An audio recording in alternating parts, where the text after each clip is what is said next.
Өөрхангай Монголын төв дорших эртний нутгуудын нэг юм.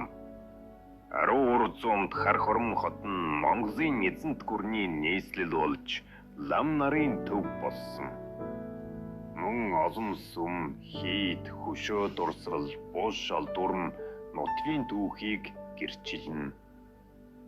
Эртний хот замын сүлжээ, суурин нь нутгийн хөгжлийн төв болж түүх соёлыг өнөөдрийг хүртэл хадгалж ирсэн.